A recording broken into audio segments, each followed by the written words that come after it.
بسم الله الرحمن الرحيم إن الحمد لله نحمده ونستعينه ونستغفره من يهده الله فلا مضل له ومن يضلل فلا هادي له وأشهد أن لا إله إلا الله وحده لا شريك له وأشهد أن سيدنا ونبينا وحبيبنا وشفيعنا وقرة أعيننا محمدا عبده ورسوله صلى الله تبارك وتعالى عليه وعلى آله وأصحابه وأزواجه وذريته وبارك وسلم تسليما كثيرا. أما بعد فأعوذ بالله من الشيطان الرجيم. بسم الله الرحمن الرحيم. وإلهكم إله واحد لا إله إلا هو الرحمن الرحيم. سبحان ربك رب العزة عما يصفون وسلام على المرسلين والحمد لله رب العالمين. اللهم صل على سيدنا محمد وعلى آل سيدنا محمد وبارک وسلم. میرے محترم بھائیوں اور دوستو، یہ ساری دنیا اللہ نے بنائی ہے. اس میں جو کچھ ہے یہ سب اللہ کا ہے اور اللہ ہی کا اس میں اختیار چلتا ہے، اللہ ہی کا اس میں تصرف چلتا ہے، اللہ ہی اس کے حالات کو عدلتا اور بدلتا ہے. اللہ ہی کے ارادے سے سب کچھ ہو رہا ہے اور سب کچھ ہوتا رہے گا. اس کے امر کے بغیر، اس کی مرضی کے بغیر، اس کے اشارے کے بغیر، اس کی اجازت کے بغیر اس دنیا میں کسی درخت کی شاخ سے کوئی پتا بھی ٹوٹ کے نہیں گر سکتا. اللہ تعالیٰ کا اس دنیا پہ بڑا مضبوط کنٹرول ہے. بادشاہ بنتے ہیں لیکن ان کو پتہ ہی نہیں ہوتا کہ کون سے صوبے میں کیا ہو رہا ہے. میڈیا والے ان کو بتاتے ہیں کہ اجی آپ کے صوبے میں یہ ہو رہا ہے، آپ کے فلاں شہر میں یہ حادثہ ہوا، آپ کے فلاں علاقے میں یہ قتل غارت ہوئی، لیکن ان کو اس کا ادراک نہیں ہوتا. اللہ وہ ذات ہے کہ جس کی بادشاہت زمین پر بھی ہے، آسمانوں پر بھی ہے، ساتوں زمینوں پر ہے، ساتوں آسمانوں پر ہے، آسمانوں سے اوپر بھی ہے، زمین سے نیچے بھی ہے. اللہ تعالیٰ سورہ طٰہٰ میں فرماتے ہیں لَهُ مَا فِي السَّمَاوَاتِ وَمَا فِي الْأَرْضِ لَهُ مَا فِي السَّمَاوَاتِ وَمَا فِي الْأَرْضِ وَمَا بَيْنَهُمَا وَمَا تَحْتَ الثَّرَىٰ وَإِن تَجْهَرْ بِالْقَوْلِ فَإِنَّهُ يَعْلَمُ السِّرَّ وَأَخْفَىٰ اللَّهُ لَا إِلَٰهَ إِلَّا هُوَ لَهُ الْأَسْمَاءُ الْحُسْنَىٰ. اللہ تعالیٰ فرماتے ہیں جو کچھ زمین میں ہے وہ بھی میرا ہے، جو کچھ آسمانوں میں ہے وہ بھی میرا ہے، جو کچھ ان کے بیچ میں ہے وہ بھی میرا ہے، جو زمینوں سے نیچے اور آسمانوں کے اوپر ہے وہ بھی میرا ہے. یہ سب اللہ کا ملک ہے، اللہ کی بادشاہت ہے. اس میں جو ہو رہا ہے اللہ اس سے سب سے واقف ہے. اندھیروں میں جو ہو رہا ہے اللہ اس سے بھی واقف ہے، اجالوں میں جو کچھ ہو رہا ہے اللہ اس سے بھی واقف ہے، رات کی تنہائیوں میں جو ہوتا ہے اللہ اس سے بھی واقف ہے، دن کے اجالوں میں جو کچھ ہوتا ہے اللہ اس سے بھی واقف ہے. یہاں تک کہ دنیا میں 7.5 ارب انسان ہیں، ان سب کے دلوں کی دھڑکنوں میں کیا جذبات ہیں اللہ اس کو بھی جانتا ہے. سبحان اللہ. اتنے لوگ ہیں، اتنے لوگوں کے دلوں میں کیا کیا جذبات کے انبار ہیں، کیا کیا جذبات کے سمندر امنڈ رہے ہیں، اللہ سب سے واقف ہے. علام الغیوب. اللہ تعالیٰ علام الغیوب ہیں، چھپی ہوئی باتوں کو بہت جاننے والے ہیں. علام اسے کہتے ہیں جو بہت جانتا ہو، بہت زیادہ جانتا ہو. انسان پر علام کا لفظ صحیح طرح صادق نہیں آتا، اللہ پہ پوری طرح صادق آتا ہے. اللہ وہ ذات ہے جو بہت جانتا ہے، کوئی چیز اس سے چھپی ہوئی نہیں ہے. بندوں کی نیتوں کو بھی جانتا ہے، بندوں کے جذبات کو بھی جانتا ہے، بندوں کی خواہشات کو بھی جانتا ہے، دل کے میلان کو بھی جانتا ہے. تو بہرحال اللہ بڑی باکمال ذات ہے اور اسی کے ہاتھ میں سب کچھ ہے، اسی کی مرضی ہے، اسی کا سارا نظام ہے۔ جب بندے اس کی مانتے ہیں تو وہ ان کے ساتھ ہو جاتا ہے، جب بندے اس کی نافرمانیاں کرتے ہیں تو وہ اپنے بندوں سے نظر رحمت پھیر لیتا ہے۔ اللہ تعالیٰ جب ساتھ ہو جائے، اللہ تعالیٰ جب ساتھ ہو جائے تو ہر شر دفع ہو جاتا ہے، ہر مصیبت ہٹ جاتی ہے، ہر مشکل آسان ہو جاتی ہے، ہر برے سے برے انسان سے بچا جا سکتا ہے، ہر شریر سے بچا جا سکتا ہے، ہر موذی سے زیادہ موذی سے بچا جا سکتا ہے اگر اللہ ساتھ ہو تو۔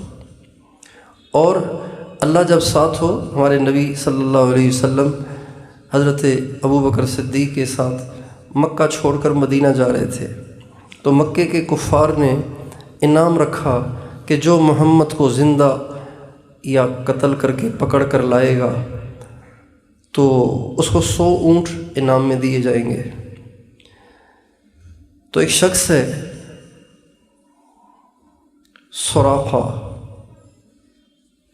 سراقہ ایک شخص ہے، اس نے جب یہ سنا کہ 100 اونٹ ملیں گے تو وہ بیٹھا گھوڑے پر، اور اس نے گھوڑے کو ایڑ لگائی اور دوڑ لگائی کہ کہاں جائے گا محمد، مکے سے نکلا ہے، مدینے جا رہا ہوگا تو راستے میں کہیں پکڑ لوں گا اس کو۔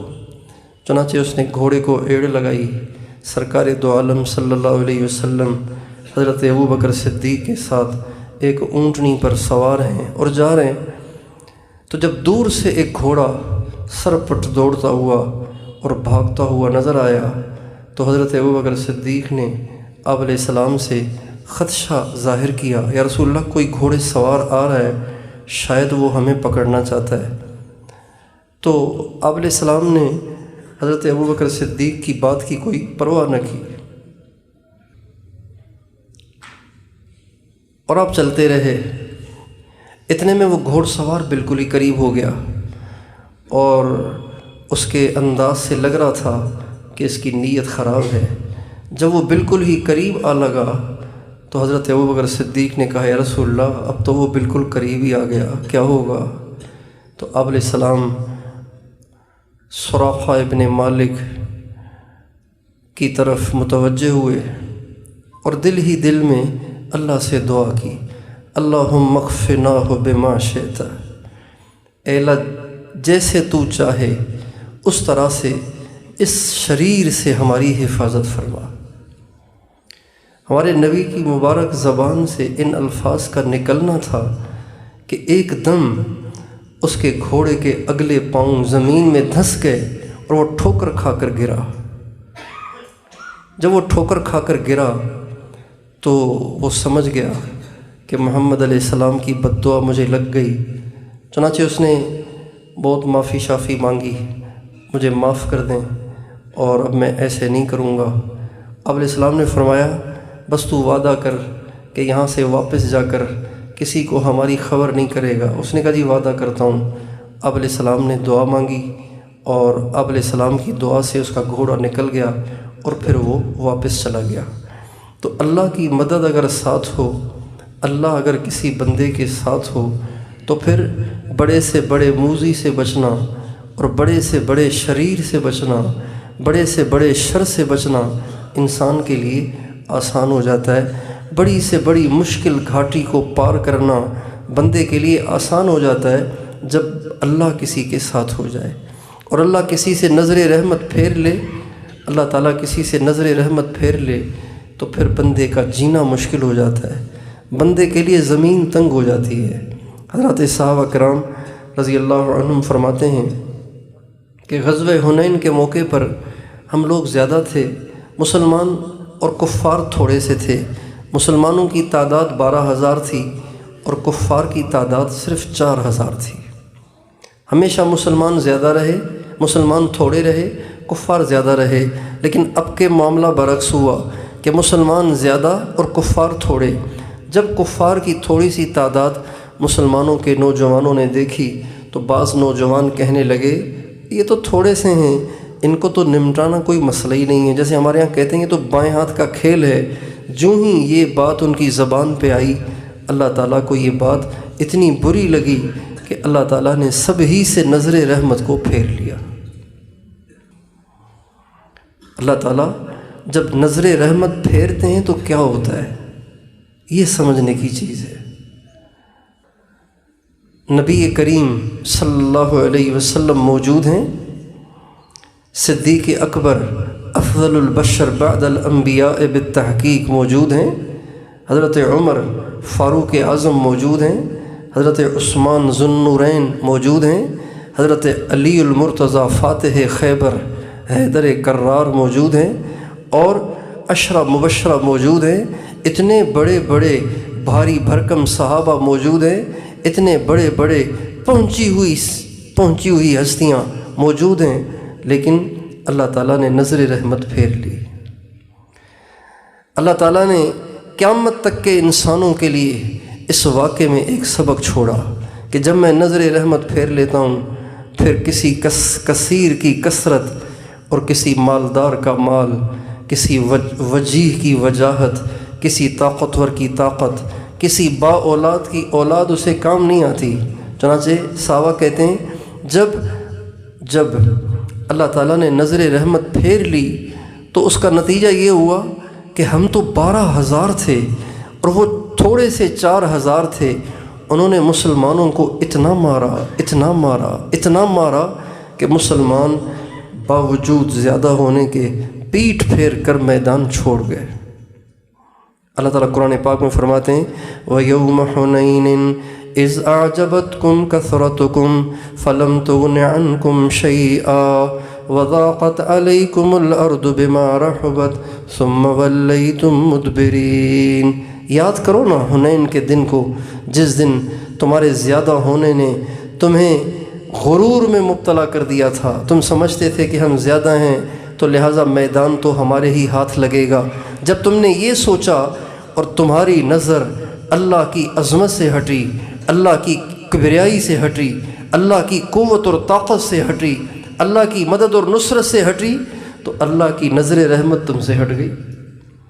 چنانچہ حضرات صحابہ کرام فرماتے ہیں کہ ہمیں پتہ ہی نہیں چل رہا تھا کہ ہم کہاں بھاگے چلے جا رہے ہیں، ہمارے جانور ہمیں لیے سرپٹ دوڑ رہے تھے، اور سرکار دو عالم صلی اللہ علیہ وسلم باوجود سارے صحابہ کے لیے ایک مرجع ہونے کے، اور سارے صحابہ آپ پہ قربان ہوئے چلے جاتے تھے، جان نثار ہوئے چلے جاتے تھے، باوجود اس عشق و محبت کے ہمارے نبی اکیلے رہ گئے۔ اور آپ سفید خچر پہ سوار تھے، آپ کے خچر کی لگام کو ابو سفیان بن حارث، یہ ہمارے نبی کے چچا زاد بھائی ہیں، انہوں نے تھاما ہوا تھا۔ حضرت عباس بن عبد المطلب جو آپ کے چچا تھے، وہ آپ کے ساتھ ساتھ چل رہے تھے، باقی کوئی آپ کے ساتھ نہیں تھا۔ سب صحابہ میدان چھوڑ رہے تھے، اور آپ علیہ السلام فرما رہے تھے الی عباد اللہ انا النبی لا کذب انا ابن عبد المطلب، اللہ کے بندوں میری طرف آؤ، مجھے چھوڑ کے کہاں جا رہے ہو، میں عبد المطلب کا بیٹا، میں اللہ کا سچا نبی، جھوٹا نہیں ہوں، یہ کہہ رہے تھے۔ اور آپ اکیلے ان 4,000 کا سامنا کیے ہوئے تھے اور آگے سے آگے بڑھتے چلے جا رہے تھے۔ جب آپ نے دیکھا کہ میری آواز پہ کوئی پیچھے نہ لوٹا تو آپ نے حضرت عباس سے فرمایا چچا جان وہ لوگ کہاں چلے گئے جنہوں نے درخت کے نیچے کھڑے ہو کر میرے ہاتھ پہ جان دینے کا عہد و پیمان کیا تھا۔ چنانچہ حضرت عباس کی آواز بہت بلند تھی، 10 میل تک جاتی تھی، انہوں نے آواز لگائی۔ صحابہ کہتے ہیں جو ہی حضرت عباس کی زوردار آواز ہمارے کانوں میں پڑی تو ہمیں ہوش آیا کہ ہم حضور کو چھوڑ کے کہیں اور جا رہے ہیں۔ چنانچہ ہم پیچھے کو لوٹے، 100 صحابہ جمع ہوئے۔ اب دیکھیے جب اللہ تعالیٰ کی نظر رحمت متوجہ ہو جائے تو کام کیسے بنتا ہے۔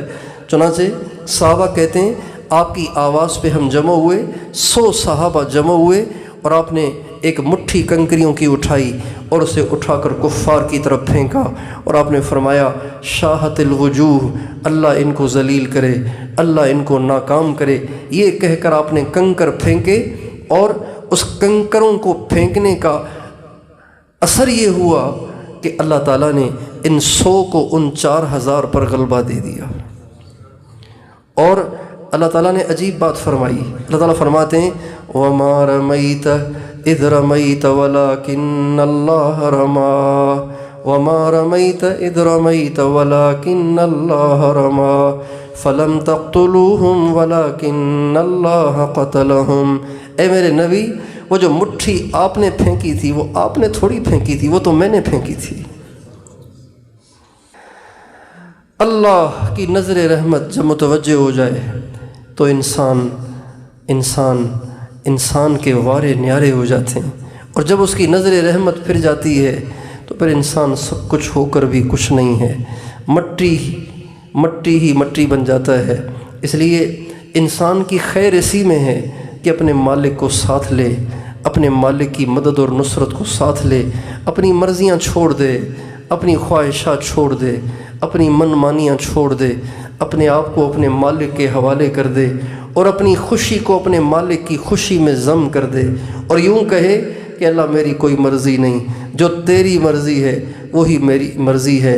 اپنی خواہشات سے دستبردار ہو کر اللہ کی پسند پہ زندگی گزارنے لگ جائے تو اللہ تعالیٰ بندے کی دنیا کو بھی جنت بنا دیتے ہیں۔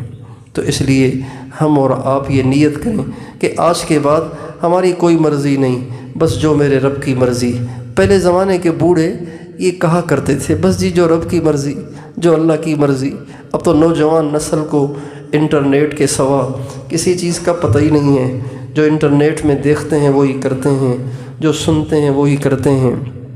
اس لیے اب ہم نے اپنی مرضیاں چھوڑنی ہیں، اللہ کی مرضی پہ آنا ہے، اللہ کی مرضی کے اپنے آپ کو تابع کرنا ہے، اور وہ زندگی گزارنی ہے جو اللہ کو پسند ہے۔ اور اللہ کو جو زندگی پسند ہے وہ زندگی سنت والی زندگی ہے۔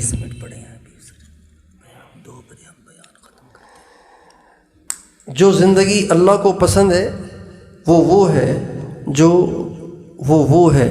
جو سرکار دو عالم صلی اللہ علیہ وسلم لے کر آئے۔ ہمارے نبی جو زندگی لے کر آئے وہ اللہ کی سب سے زیادہ پسندیدہ زندگی ہے۔ ہمارے نبی تو ایک وسیلہ ہیں، ہمارے نبی تو ایک ذریعہ ہیں، ورنہ ہمارے نبی سے اللہ تعالیٰ نے وہ سب کچھ کرایا جو اللہ کو پسند ہے۔ اللہ کو جیسا کھانا پسند ہے، اللہ نے ہمارے نبی کو ویسا کھانا کھانے کی توفیق عطا فرمائی۔ اللہ کو جو چال پسند ہے، ہمارے نبی کو اللہ نے وہ چال دے دی۔ اللہ کو جو گفتار پسند ہے، اللہ نے ہمارے نبی کو وہ گفتار دے دی۔ اللہ کو جو زندگی، جو رہن سہن پسند ہے، اللہ نے ہمارے نبی کو وہ رہن سہن دے دیا۔ یعنی یوں سمجھیے کہ ہمارے نبی کی زندگی کی ہر جزی وہ ہے جو اللہ نے اپنے بندوں کے لیے پسند فرمائی ہے۔ لہٰذا اگر کوئی چاہے کہ میں ایسا بننا چاہتا ہوں کہ میں اللہ کو پسند آ جاؤں، تو اس کو تحقیق کی ضرورت نہیں ہے، اس کو ریسرچ کی ضرورت نہیں ہے، اس کو دنیا کے دانشوروں سے پوچھنے کی ضرورت نہیں ہے کہ اللہ کو پسند آنے کے لیے کیا کرنا پڑے گا۔ بس وہ حضرت محمد مصطفیٰ احمد مجتبیٰ وجہ کائنات سرور کونین سرکار دو عالم سرکار مدینہ صلی اللہ علیہ وسلم کی ہر ادا کو اپنی زندگی میں لائے، اللہ کو پسند آ جائے گا۔ اللہ تعالیٰ قرآن پاک میں فرماتے ہیں قُلْ إِن كُنتُمْ تُحِبُّونَ اللَّهَ فَاتَّبِعُونِي يُحْبِبْكُمُ اللَّهُ وَيَغْفِرْ لَكُمْ ذُنُوبَكُمْ وَاللَّهُ غَفُورٌ رَحِيمٌ۔ اے میرے نبی، آپ ان کو بتائیں کہ اگر تم چاہتے ہو کہ اگر تم اللہ سے محبت کرتے ہو اور چاہتے ہو کہ اللہ بھی تم سے محبت کرے، تو پھر تم میرے نقش قدم پر چلو، اللہ تم سے محبت کریں گے۔ مشائخ اور علماء فرماتے ہیں اتباع سنت یہ اللہ کی محبوبیت کا راستہ ہے۔ جو اللہ کا محبوب بننا چاہتا ہے، ایک ہے اللہ سے محبت کرنا، ایک ہے اللہ کا محبوب بن جانا۔ کمال رتبہ ہے یہ کہ بندہ اللہ کا محبوب بن جائے۔ جو اللہ کا محبوب بننا چاہتا ہے وہ اپنی زندگی کو سنت کے مطابق ڈھال لے، اپنی ہر کام کو سنت کے مطابق لانے کی کوشش کرے، اپنی خوشیاں بھی، اپنی غمیاں بھی، شادیاں بھی، اور اپنا کاروبار بھی، اپنی تجارت بھی، اپنے معاملات بھی، اپنی معاشرت بھی، اپنا رہنا سہنا بھی، اپنا اٹھنا بیٹھنا بھی، اپنا بولنا چلنا بھی، اپنی زندگی کا ہر کام سنت کے مطابق لے آئے، وہ اللہ کا محبوب بن جائے گا۔ اللہ تعالی ہم سب کو ہر کام میں سنت پر چلنے کی توفیق عطا فرمائے۔